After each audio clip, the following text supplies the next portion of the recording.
서울발 뉴욕행 A380 1등석. 가장 앞자리인 1A 좌석의 분위기는 사뭇 달랐습니다.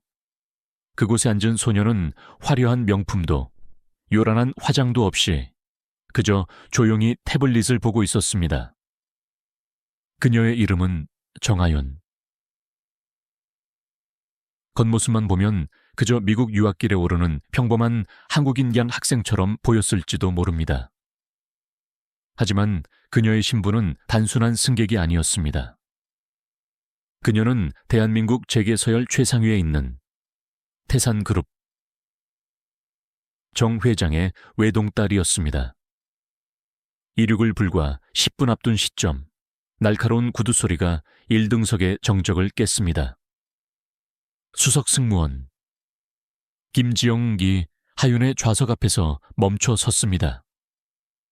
그녀의 눈빛에는 의심과 노골적인 경멸이 담겨 있었습니다. 학생, 여기 앉을 분이 따로 계신데 좌석을 잘못 찾은 것 같은데요. 하윤이 조용히 스마트폰 화면에 뜬 1등석 탑승권을 보여주자 김지영은 이를 훑어보더니 코웃음을 쳤습니다. 아, 글쎄요. 시스템 오류인 것 같네요. 이 자리는 곧 탑승하실 VIP 고객, 백인 신사분을 위해 비워둬야 합니다. 한국 애들은 가끔 염치가 없죠. 그녀의 옆에 있던 백인 남성이 이 말을 듣고 낄낄거렸습니다. 기내의 모든 시선이 하윤에게 쏠렸습니다. 귓가가 뜨거워졌고 등줄기에 식은땀이 흘렀습니다. 하지만 하윤은 소리를 지르거나 자신의 신분을 드러내지 않았습니다. 그녀는 어린 시절 아버지에게 배운 원칙을 떠올렸습니다. 화는 쓰는 게 아니라 가장 조용한 방식으로 행동으로 되갚아주는 거다. 그녀는 입술을 깨물고 겉으로는 아무렇지도 않은 듯 천천히 일어섰습니다. 스마트폰을 꽉 쥔 그녀의 손가락은 아버지의 비서실 번호를 누르기까지 단 5초도 걸리지 않았습니다. 이 침묵의 선택이 불과 5분 뒤 이 비행기 전체의 운명을 뒤바꿀 줄은 그 누구도 예상하지 못했습니다. 서울을 출발하여 뉴욕으로 향하는 A380 여객기의 1등석 객실은 이미 이륙 전부터 특유의 고요함과 은밀한 고급스러움으로 가득 차 있었습니다. 부드러운 간접 조명이 상아색 가죽 시트와 은빛 마감재 위로 미끄러져 내렸고 잔잔한 클래식 음악만이 희미하게 맴돌았습니다. 최첨단 항공기의 내부에서 느껴지는 이 완벽한 격리감은 이곳이 지상의 소음과 번잡함으로부터 완전히 분리된 특권의 공간임을 웅변하고 있었습니다. 가장 앞줄에 1A 스위트 좌석에 앉아있는 소녀 정하윤의 모습은 이러한 호화로운 환경 속에서도 유난히 눈에 띄지 않으려는 듯 차분했습니다.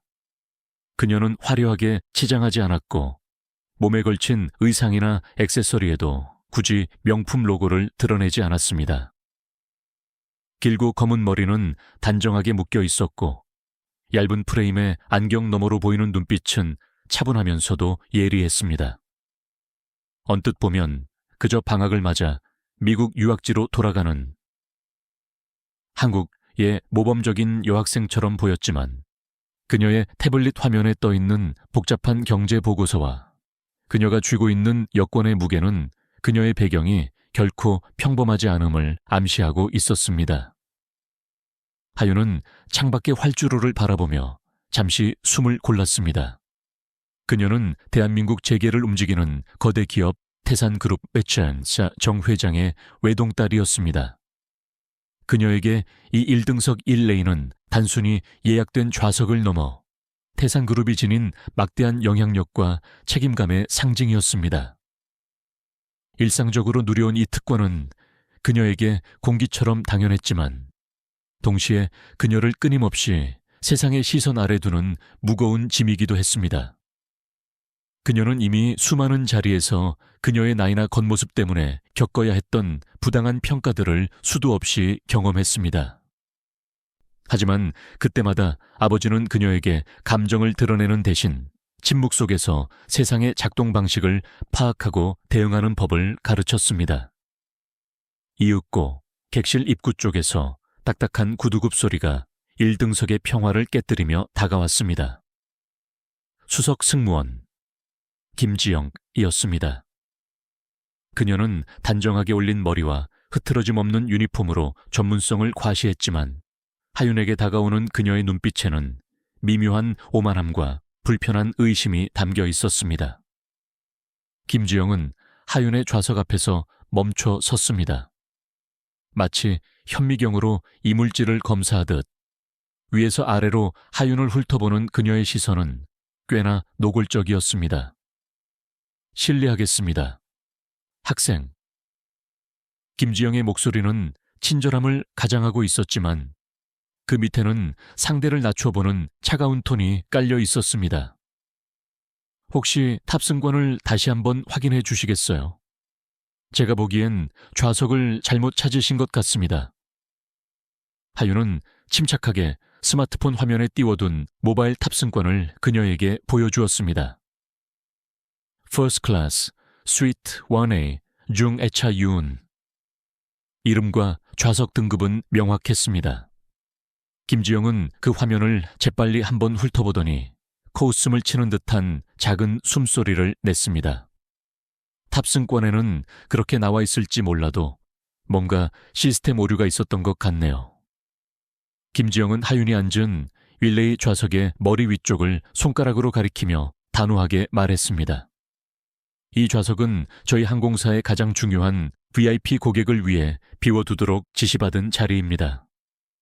곧 탑승하실 분은 저희가 특별히 모셔야 할 백인 신사분이세요.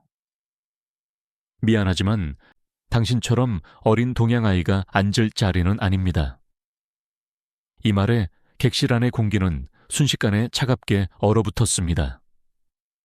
이미 착석해 있던 몇몇 승객들이 호기심 어린 시선으로 이 상황을 주시하기 시작했습니다. 특히 하윤의 바로 옆 좌석에 앉아있던 금색 롤렉스 시계를 찬 중년의 서양 남성이 거친 웃음을 터뜨렸습니다. 그는 하윤을 마치 길거리의 행인 보듯 한번 흘겨보더니 김지영에게 조소 섞인 농담을 건넸습니다. 이 아이 어느 공장에서 막 나온 건가? 이런 애가 1등석에 앉아있는 걸 보니 정말 낯설군.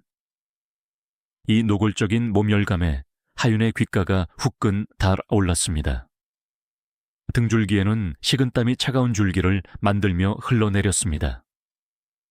온몸의 세포가 비명을 지르며 분노를 표출하라고 명령하는 듯 했습니다. 나는 정하윤이다. 태산그룹의 딸이야. 감히 내게 이런 무례를. 수많은 반박과 항변의 단어들이 혀끝에서 맴돌았지만 그녀는 입을 열지 않았습니다.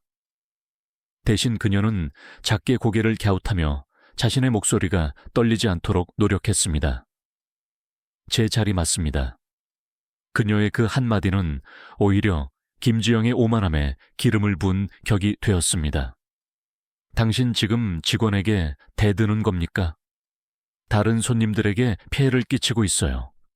이 좌석은 그 신사분을 위해 확보된 자리라고요. 김지영은 더욱 목소리를 높였습니다.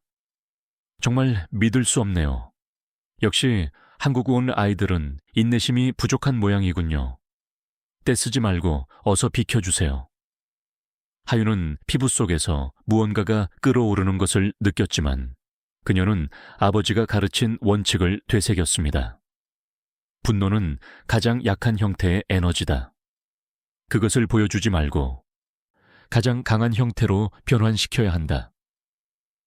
그녀는 주먹을 꽉 쥐는 대신 조용히 숨을 골랐습니다.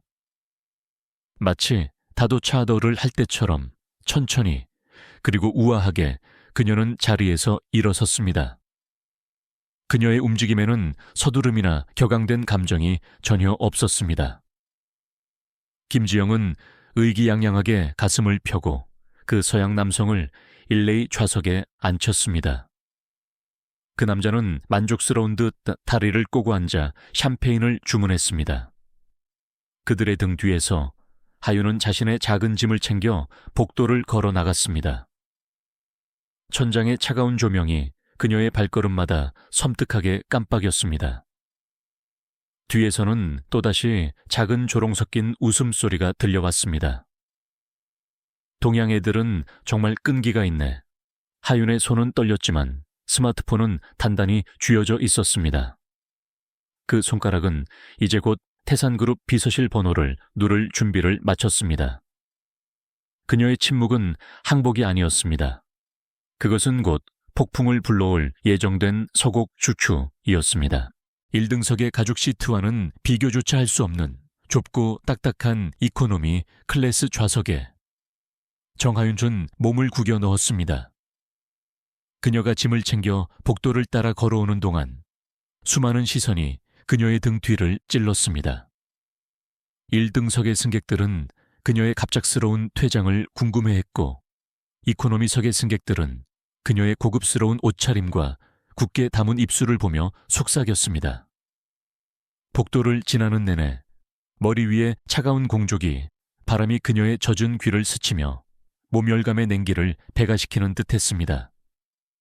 그녀가 배정받은 이코노미 좌석은 날개 쪽 창가 근처였습니다. 좌석 간의 좁은 강역, 앞 좌석 등받이에 누군가 멋대로 기대 놓은 짐, 그리고 끊임없이 옆으로 가는 승객들의 발길. 1등석의 완벽한 프라이버시와는 완전히 단절된 갑작스러운 소음과 혼잡이 그녀의 모든 감각을 짓눌렀습니다. 가죽 쿠션이 아닌 얇고 거친 천 시트는 엉덩이뼈를 바로 자극했고 좁은 통로를 지나는 승객들의 시선이 그녀의 존재 자체를 이물질 취급하는 듯 느껴졌습니다. 방금 전 RA에서 그녀를 비웃던 백인 남성의 낄낄거림이 환청처럼 맴돌았습니다. 하윤의 손은 떨리고 있었지만 그녀는 스마트폰을 더욱 단단히 움켜쥐었습니다. 그녀의 피부 아래에서 무언가가 끓어오르는 것을 느꼈지만 그녀는 그것이 폭발하도록 허락하지 않았습니다.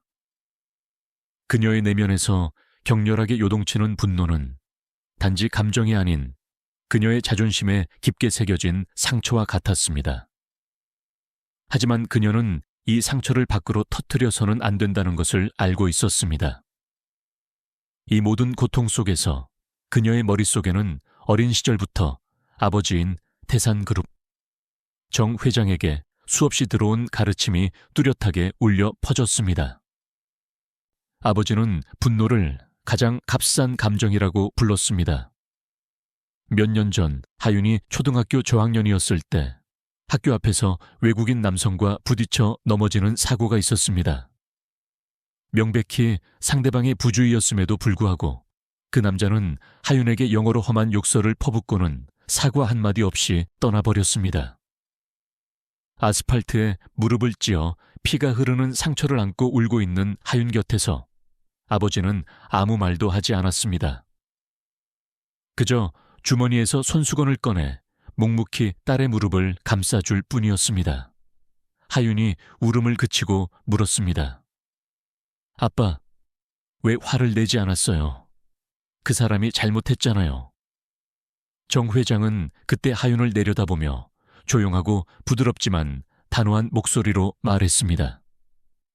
하윤아, 화, 이 추호는 쓰는 것이 아니다.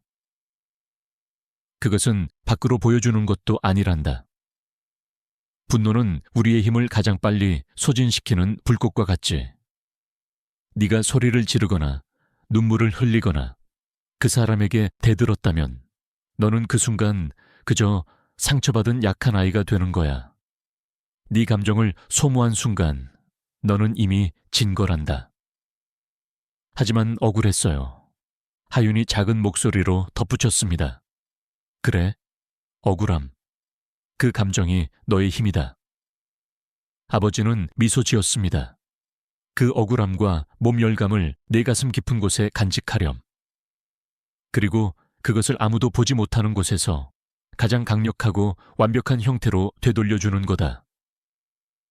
아무도 네가 화내는 것을 보지 못하게, 아무도 네가 상처받았음을 알지 못하게. 가장 강력한 형태요. 그것이 바로 침묵과 행동이란다. 정 회장의 미소는 싸우지 않는 자의 나약함이 아니라 이미 승리를 확신한 자의 여유였습니다. 네가 침묵을 지키는 순간 너는 너의 감정을 통제하는 것이고, 네가 행동하는 순간 너는 세상을 통제하는 것이지. 사람들은 네가 침묵하고 있을 때 비로소 네 행동의 결과를 두려워하게 된다. 그 기억이 하윤의 젖은 무릎 위에 찬 공기처럼 맴돌았습니다. 지금 그녀의 얼굴에는 소녀의 복잡한 감정 대신 차갑고 맑은 체념과 흔들림 없는 결의만이 남아 있었습니다. 그녀는 소리를 지르지 않았습니다. 항변하지도 않았습니다. 단지 호흡을 가다듬고 천천히 스마트폰을 조작했습니다. 화면에는 아버지의 이름이 반짝이고 통화 기록에는 방금 통화 종료 시간이 선명하게 찍혀 있었습니다. 그녀가 아버지에게 상황을 설명하는 데는 1분도 차에 걸리지 않았습니다. 아버지는 단 한마디도 질문하지 않았고 그녀의 울음 섞인 목소리도 듣지 못했습니다. 그저 상황을 듣고 하윤이 침묵을 지키고 행동을 선택했음을 확인하는 것만으로 충분했습니다. 그녀는 통화 기록 아래의 수신 이메일함을 확인했습니다. 발신인은 태산그룹 본사 집행 임원실. 제목은 상황 대응 완료. 5분 내 실행. 하윤은 차가운 좌석에 등을 기댔습니다. 일레의 좌석에 푹신한 가죽 쿠션과는 비교할 수 없는 고통이었지만 이 물리적인 불편함은 그녀의 내면에서 굳건히 피어오르는 전략적인 만족감 앞에서는 아무것도 아니었습니다. 그녀는 지금 자신의 억울함을 가장 강력한 무기로 변환시키는 과정을 시작했습니다. 침묵이 칼집에서 완전히 뽑히는 순간이 이제 겨우 3분 남았습니다. 정하윤이 앉아있는 이코노미 클래스 좌석은 고통의 공간이었습니다. 딱딱한 등바디와 무릎에 닿을 듯한 앞 좌석의 거리, 그리고 옆자리 중년 남성의 팔꿈치가 간섭하는 좁은 영역. 그녀는 이 모든 물리적 불편함을 차갑게 받아들였습니다. 주변 승객들의 웅성거림은 그녀의 귓가에 끊임없이 메아리 쳤습니다. 저 아이 말이야, 아까 소동이 있던 그 아이잖아. 자리를 잘못 찾았대. 1등석 티켓이 맞다는데 왜 저기에 앉아있는 거래? 속삭임은 마치 하윤의 존재 자체가 기내 질서에 맞지 않는 이물질임을 증명하려는 듯 반복되었습니다. 음료 서비스가 시작되었습니다. 카트가 이코노미 복도를 따라 느릿느릿 움직이는 동안 하윤의 시선은 무심하게 허공을 응시하고 있었습니다. 수석 승무원 김지영은 와곤을 밀면서 하윤의 구역을 지나칠 때마다 마치 그녀가 투명 인간이라도 되는 듯 시선을 아예 마주치지 않았습니다. 의도적인 무시였습니다. 하윤에게 말을 걸어오는 승무원은 아무도 없었고 그녀에게 음료를 권하는 손길도 없었습니다. 와곤이 완전히 지나간 후 그녀의 자리는 차가운 공기와 고립감만이 남겨진 섬처럼 느껴졌습니다. 바로 그때 옆자리에 앉아있던 중년 남성이 코웃음을 쳤습니다. 그는 승무원에게서 받은 물이 담긴 종이컵을 거의 던지듯이 하윤 쪽으로 내밀었습니다. 여기, 받아. 입이 타들어 가겠지. 지하철이랑 달라서 여기 기내는 건조하단 말이야. 그리고는 조롱하듯씩 웃으며 덧붙였습니다. 남성이 팔을 움직이는 과정에서 차가운 물이 하윤의 무릎 위로 쏟아졌습니다. 차가운 액체가 스커트의 천을 적시고 맨살에 끈적하게 달라붙었습니다. 이 상황은 하윤이 1등석에서 쫓겨났을 때보다도 더 노골적이고 치욕적인 모멸이었습니다. 하지만 하윤은 표정의 변화 없이 아주 작은 목소리로 또렷한 억양을 담아 응답했습니다. 고맙습니다. 남성은 순간 당황한 듯 했지만 곧 다시 코웃음을 치며 창문 쪽으로 고개를 돌려버렸습니다. 하윤의 내면에서는 다시 한번 분노의 불길이 타오르려 했지만 그녀는 즉시 그 불길을 잠재웠습니다. 아버지의 목소리가 다시 한번 그녀의 뇌리를 강타했습니다. 미소를 보이는 것은 때로 검보다 강하다. 하지만 지금 그녀의 미소에는 칼날 같은 예리함도 분노의 불꽃도 없었습니다. 오직 차가운 포기와 맑게 정돈된 침묵만이 존재했습니다. 이 침묵은 그녀의 가장 강력한 방어선이었으며 동시에 곧 폭발할 강력한 공격의 전조였습니다. 찬 공족이 바람이 젖은 무릎을 더욱 차갑게 식혔습니다. 하윤은 천천히 스마트폰을 들어 화면을 응시했습니다. 통화 기록에는 아버지의 이름이 여전히 빛나고 있었습니다. 통화가 종료된 지 채 3분도 지나지 않았습니다. 그녀는 시간을 쟀습니다. 이제 남은 시간은 단 2분. 이 순간에도 하윤의 몸은 물리적인 고통을 겪고 있었지만 그녀의 정신은 그 모든 것을 초월하여 냉철하게 작동했습니다. 이코노미 좌석의 좁은 공간, 냄새, 시선, 그리고 방금 당한 굴욕까지 이 모든 것이 그녀의 내면에서 분노라는 감정을 연금술처럼 결이 주의 이 라는 단단한 형태로 바꾸어 놓았습니다. 그녀의 분노는 더 이상 개인적인 감정이 아니었습니다. 그것은 곧 시스템 전체를 움직일 동력권이었습니다. 그녀는 어둠 속에서 상처를 품고 아무도 모르는 곳에서 가장 강력한 무기를 연마했던 아버지의 가르침을 실행하고 있었습니다. 이 침묵의 시간이야말로 그녀가 그들에게 줄 수 있는 최악의 벌이었습니다.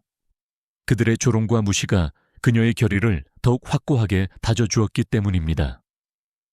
하윤은 눈을 감고 심호흡을 했습니다. 심장 박동 소리와 멀리서 들리는 비행기 엔진 소리 외에는 아무것도 들리지 않았습니다. 이 침묵의 고통을 견뎌낸 순간 그녀는 자신의 굴욕이 곧 그들의 파멸로 이어질 것임을 알았습니다. 정확히 1분 30초가 지났을 때 하윤의 스마트폰이 아주 미세하게 진동했습니다. 화면 하단에 수신된 이메일 한 통. 발신인은 태산그룹 본사 집행 임원실. 내용은 대응 완료. 곧 이행 지시가 들어갈 예정입니다. 움직이지 말고 그대로 계십시오. 하윤은 천천히 눈을 떴습니다. 그녀의 얼굴에는 더 이상 어린 소녀의 복잡함이나 상처받은 흔적이 없었습니다. 이제 그녀에게 필요한 것은 아버지에게 배운 대로 침묵을 지키며 행동의 결과를 지켜보는 것뿐이었습니다. 저 앞쪽 1등석 객실 쪽에서 다급한 발소리가 들려오기 시작했습니다. 모든 것이 그녀가 예상한 도입부에 불과했습니다. 정하윤 아래의 스마트폰 화면에 대응 완료 알림이 뜬 순간 비행기 내부의 공기는 미세하지만 확연하게 달라지기 시작했습니다. 그녀가 앉아있는 이코노미 좌석에는 여전히 소음과 혼잡이 가득했지만 저 멀리 1등석 객실 쪽에서 들려오는 분주한 발소리가 심상치 않음을 알렸습니다. 승객들은 고개를 돌려 그쪽을 주시하기 시작했고 1등석과 이코노미석을 가로지르는 무거운 침묵이 긴장감과 함께 내려앉았습니다. 천장의 조명이 순간적으로 미세하게 깜빡이더니 평소와 달리 약간 더 밝고 날카로운 색으로 바뀌었습니다. 바로 그때 기장으로부터의 긴급 안내 방송이 흘러나왔습니다. 승객 여러분께 비상 안내 말씀드립니다. 기장의 목소리는 평소에 부드럽고 여유로운 톤이 아니었습니다. 낮고 단호했으며 무엇보다 즉각적인 긴급성이 느껴졌습니다. 이륙 준비 중 기체 결함이나 날씨 문제로 인한 안내가 아닌 인력 운영과 관련된 비정상적인 지침이 내려지고 있음이 분명했습니다. 하윤의 얼굴에서는 그 미세한 미소마저 사라졌습니다. 이제 소녀의 굴욕은 끝나고 태산그룹의 결의가 작동하는 시간이었습니다. 1등석 입구 쪽은 이미 아수라장이었습니다. 수석 승무원 김지영의 얼굴은 파랗게 질려 있었습니다. 그녀는 무정의를 쥐고 몇 번이고 내용을 확인했지만 무정의에서 흘러나오는 지시는 그녀의 이해 범주를 넘어선 듯 했습니다. 그녀 옆에 동료 승무원들 역시 당황하여 어쩔 줄 몰라 했습니다.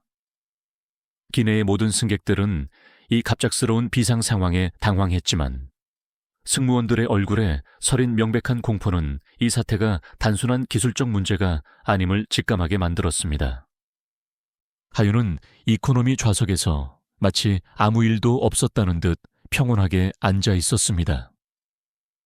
단단한 좌석, 가까운 거리, 그리고 아까 쏟아진 물이 아직 덜 마른 스커트의 눅눅함. 이 모든 것은 그녀에게 더 이상 고통이 아니었습니다. 그것은 곧 다가올 예정된 극의 도입부일 뿐이었습니다. 그녀는 침묵을 지키며 이 모든 것이 그녀의 침묵과 행동이 만들어낸 결과임을 조용히 확인했습니다. 그때 1등석 쪽에서 또 다른 한 명의 인물이 급히 걸어왔습니다.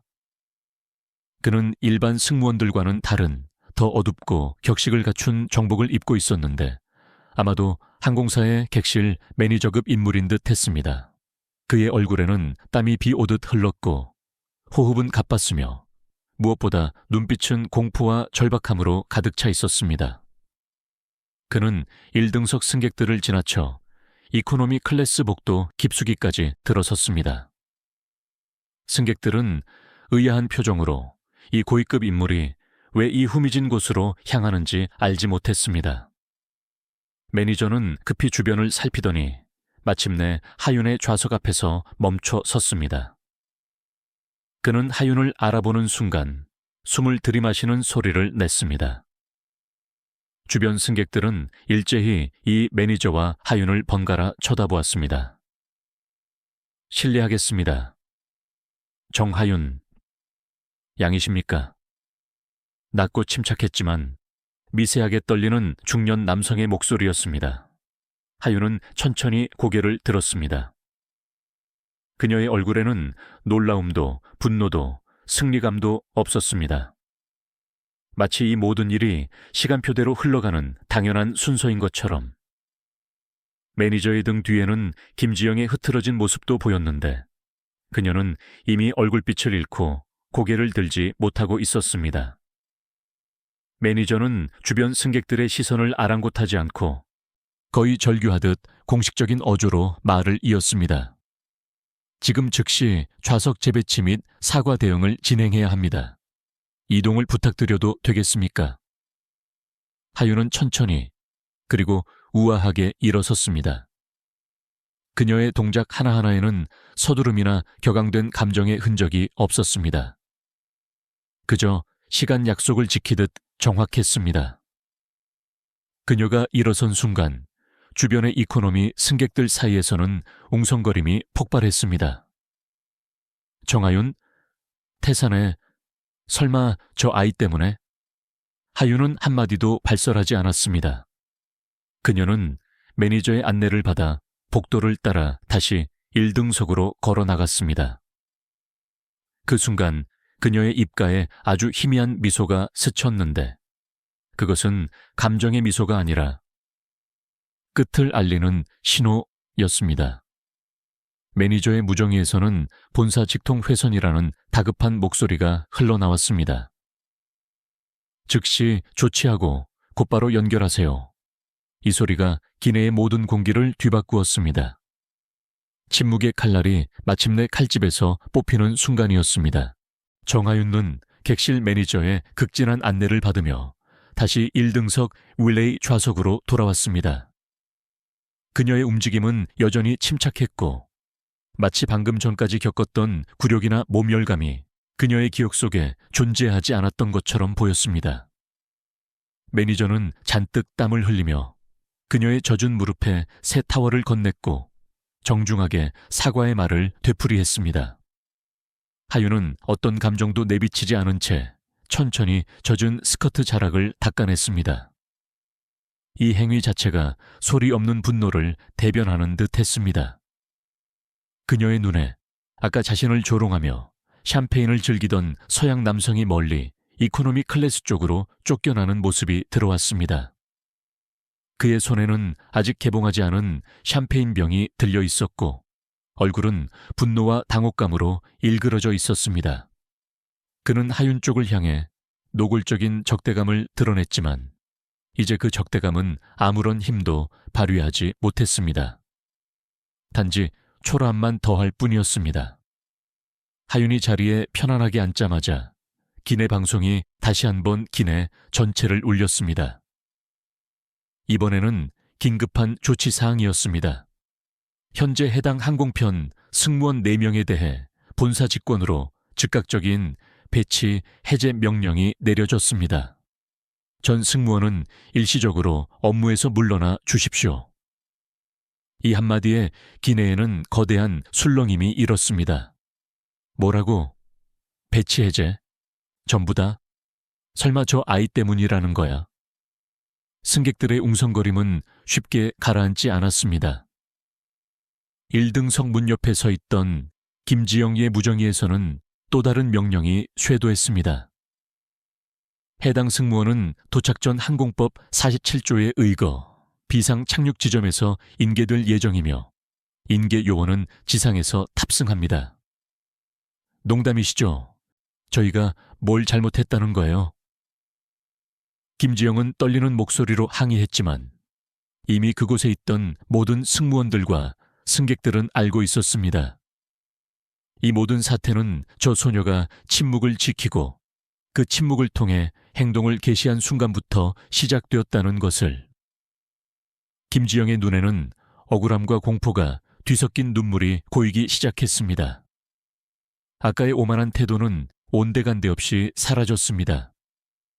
하윤은 여전히 아무 말도 하지 않은 차에 정면을 응시했습니다. 그녀의 침묵은 그 어떤 비난보다도 무겁게 승무원들을 짓눌렀습니다. 기장은 뒤이어 결정적인 발표를 했습니다. 긴급 조치에 따라본 항공편은 예정 항로를 변경하여 하와이 호놀룰루에 임시 착륙합니다. 승객들의 동요는 극에 달했습니다. 일부는 SNS에 상황을 기록하기 시작했고 세상 어딘가에서는 이미 이 심상치 않은 사태가 확산되기 시작했습니다. 바로 그때 최종적인 운명을 알리는 방송이 다시 한번 흘러나왔습니다. 이번에는 기장의 목소리 대신 객실 매니저의 긴장감 서린 목소리였습니다. 다시 한번 반복합니다. 정하윤, 양, 태산그룹, 집행, 임원실로부터 긴급 지정이 내려졌습니다. 모든 승무원 및 탑승객은 기립하여 해당 조치에 응해 주십시오. 태산이라는 이름이 호명되는 순간 기내의 공기는 물리적인 밀도 자체를 바꾼 듯 했습니다. 침묵, 그리고 폭발적인 술렁임. 태산이라고? 그 대한민국에서 제일 큰 금융그룹? 좌석을 빼앗겼던 백인 남성이 천천히 뒤를 돌아보며 입을 반쯤 벌린 채 말을 잃었습니다. 그는 불과 몇십 분 전 자신이 그녀를 조롱했다는 사실조차 기억하지 못할 만큼 머릿속이 새하얘졌습니다. 김지영은 다리가 풀린 듯 그 자리에 굳어서서 무정위를 꽉 쥐었습니다. 거짓말이야. 말도 안 돼. 저런 아이가 태산의 딸일 리가.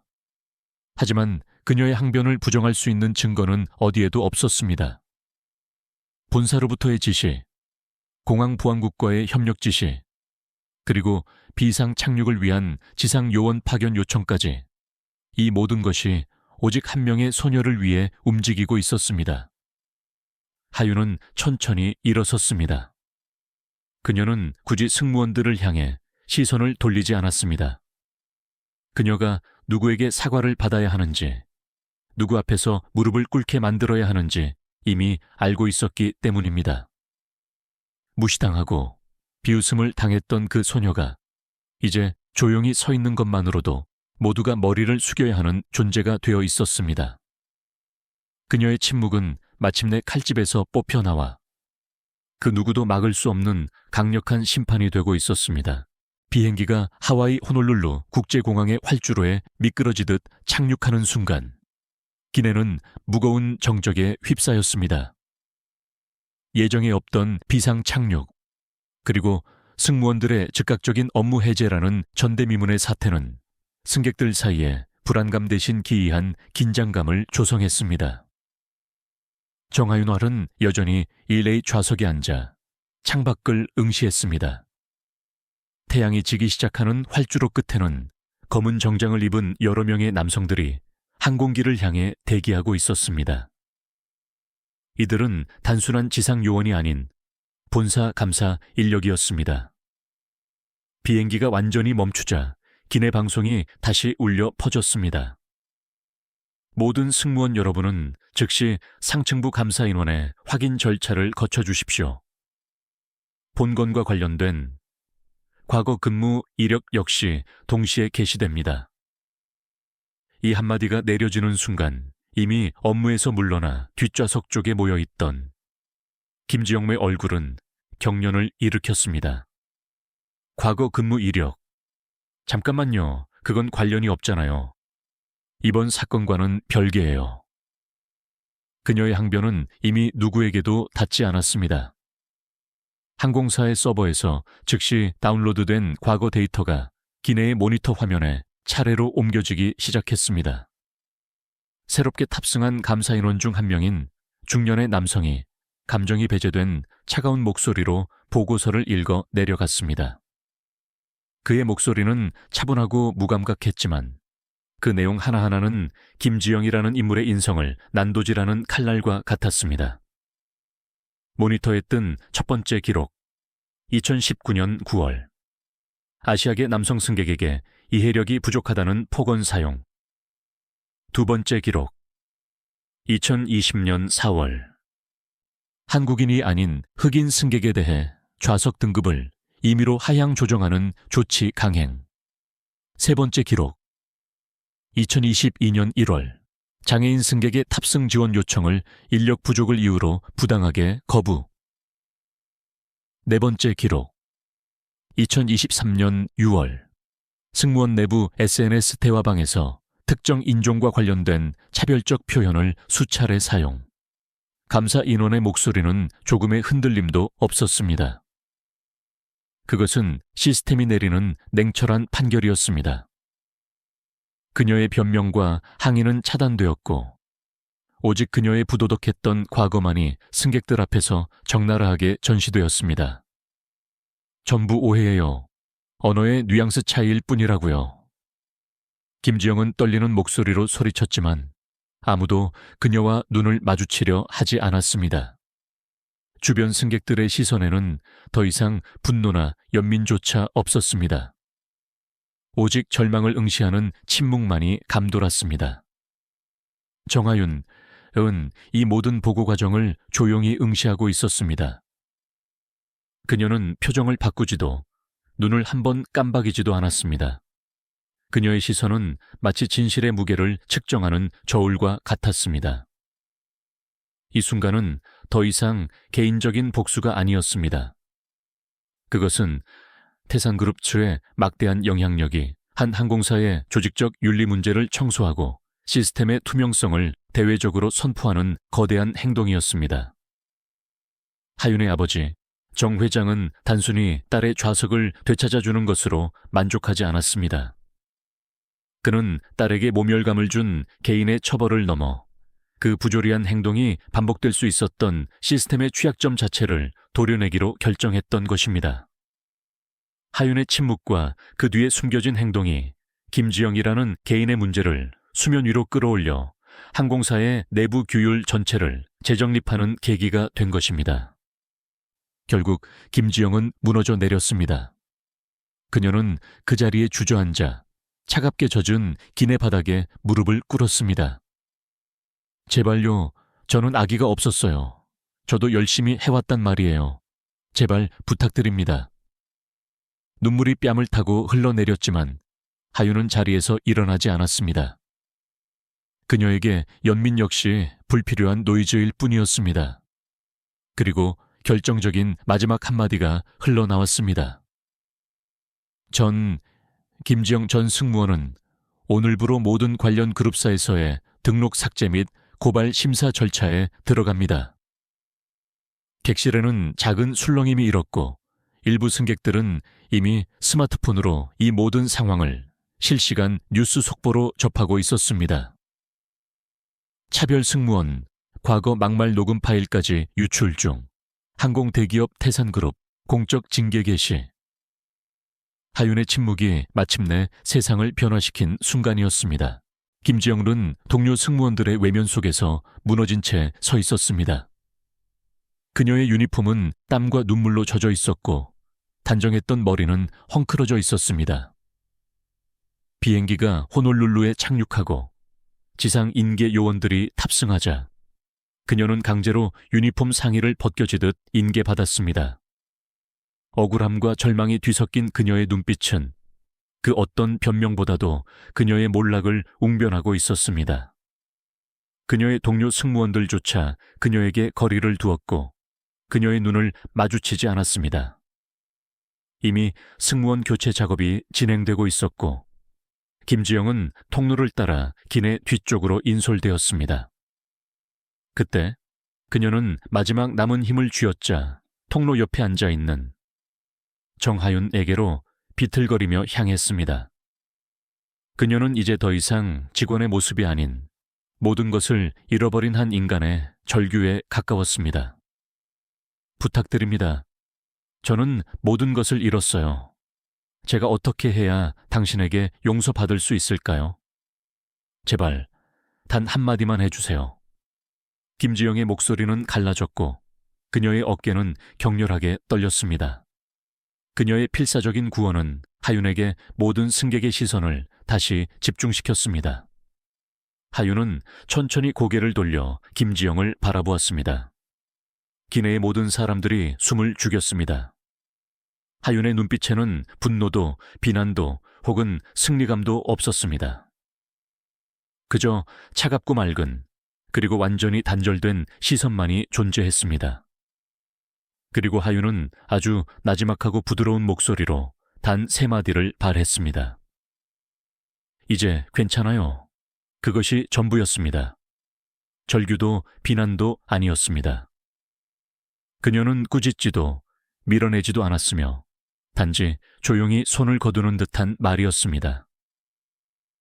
이 단순한 3마디는 김지영의 귓속을 찢는 듯 파고들었습니다.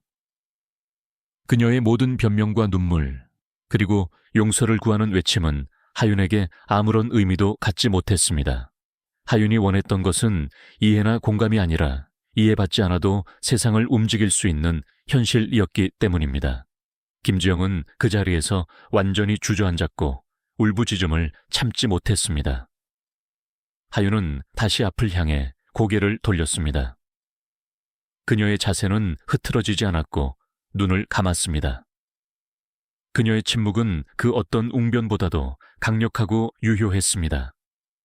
한편 하윤의 이 3마디가 담긴 오디오 클립과 영상은 이미 기내에 있던 승객들의 스마트폰을 통해 순식간에 수백만 건 공유되었습니다. 침묵으로 세상을 바꾼 한국의 재벌 상속녀 한국 아가씨의 3마디가 세계를 움직이다. 외신들은 하윤의 이 대응을 신시대 리더십의 상징이라며 극찬했습니다. 그녀는 연설을 하지 않았고 지시를 내리지도 않았으며 단지 한마디로 상황을 종료시켰을 뿐이었습니다. 그것이 누구보다 강하고 긍지 높고 동시에 냉정한 힘이었습니다. 하윤은 이 모든 외부의 반응을 뒤로 했습니다. 그녀의 시선에 비친 것은 자신이 침묵했던 시간의 가치였습니다. 그때 소리를 지르거나 분노했다면 이 모든 시스템적인 결과는 발생하지 않았을 것입니다. 그녀가 조용히 자리를 피하고 필요한 행동만을 선택했던 것, 그것이 바로 아버지에게 배운 침묵과 행동의 힘이었습니다. 곧이어 기내에 새로운 방송이 울려 퍼졌습니다. 본 항공편의 탑승 기록 및 기내 영상 데이터는 본사 및 언론 감사기관에 자동 전송되었습니다. 김지영의 얼굴은 완전히 얼어붙었습니다. 대가는 아직 끝나지 않았습니다. 그녀가 굴욕적으로 퇴장하는 그 순간에도 하윤은 고요하고 차가운 완료의 정적 속에서 자신의 승리가 단순한 복수가 아닌 시스템 개선을 위한 불가피한 과정이었음을 확인했습니다. 그녀의 침묵은 한 사람의 인생을 끝냈고 동시에 한 소녀의 모습을 전 세계에 강력하게 각인시켰습니다. 하와이 호놀룰루 공항 입국 심사구역 구석에는 무릎이 꺾인 채 주저앉아 있는 한 남자가 있었습니다. 바로 1등석 1A 좌석을 억지로 차지하고 정하윤 한지를 모욕했던 그 서양 남성이었습니다. 그의 앞에는 공항 보안국 직원들이 차가운 눈빛으로 그의 여권을 돌려주고 있었습니다. 귀하는 오늘부로 모든 항공사의 탑승 금지 조치 대상이 되었습니다. 또한 국제인권감시기구의 조사 요청에 따라 임의 청취 대상이 됩니다. 며칠 전 하윤의 좌석을 강탈하고 조롱했던 그의 모습은 온데간데 없었습니다. 하윤이 자리를 빼앗긴 직후 그가 승무원 김지영과 웃으며 농담을 나누는 장면이 우연히 다른 승객의 스마트폰에 녹화되었고 그 영상은 전 세계 SNS에서 수천만 번 재생되며 침묵의 소녀 대 오만한 어른이라는 구도의 상징이 되었습니다. 그의 회사는 즉시 사과 성명을 발표하고 그의 직위를 해제했으며 가족들까지 언론의 표적이 되는 등 모든 것을 잃은 상태였습니다. 공항 대합실에서 하윤과 그는 우연히 스쳐 지나갔습니다. 남자는 하윤을 보자마자 몸이 굳었고 무언가를 말하려는 듯 입을 벌렸지만 목소리가 나오지 않았습니다. 하윤은 걸음을 멈추지 않았습니다. 그저 스쳐 지나가는 순간 단 한 번 시선을 마주쳤습니다. 그 눈빛에는 분노도 차가움도 없었습니다. 단지 기억으로서 그를 응시하는 시선만이 존재했습니다. 남자는 그 자리에서 완전히 무너져 내렸습니다. 그의 무릎은 힘을 잃었고 그는 얼굴을 감싸쥐고 소리 없이 울기 시작했습니다. 하윤의 침묵이 이끌어낸 것은 단순히 정의의 구현만이 아니었습니다. 그것은 한 인간이 스스로의 말의 무게에 짓눌려 파멸하는 과정 그 자체였습니다. 하윤은 이 모든 것을 뒤로하고 뉴욕행 다음 항공편에 탑승했습니다. 그녀의 이름은 이제 전 세계에서 가장 많이 검색되는 이름 중 하나였습니다. 침묵의 역정흑, 동양의 여왕, 소리 없는 승자. 그러나 정작 하윤 본인은 그 어떤 수식어나 화제에도 개의치 않는 듯 했습니다. 그녀는 여전히 조용하고 단아했습니다. 새 항공편의 1등석 전용 캐빈에 들어서자 탑승 수속을 담당한 모든 상급 직원들이 일제히 기립하여 머리를 숙였습니다. 이전의 CA들이 행했던 특별 대우가 아닌 필요 최소한의 경의와 진심 그리고 더럽혀진 명예를 회복하는 의식과 같은 정중함이었습니다. 기내의 공기는 완전히 달랐습니다. 담당 승무원은 단어 하나하나를 신중하게 고르며 말을 건넸고 하윤의 작은 요청에도 깊이 안도하는 표정을 지었습니다. 하윤은 세미 스위트 좌석에 앉아 느리게 숨을 내쉬었습니다.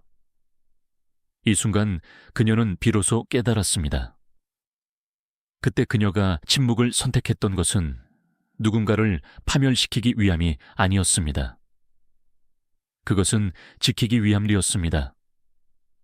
자신의 품위를, 아버지의 명예를, 그리고 정당함은 외치지 않아도 반드시 전달된다. 는 희망을 지키기 위함이었습니다. 그녀의 침묵은 때로는 가장 잔혹했지만 궁극적으로는 가장 강력한 리더십의 형태였습니다.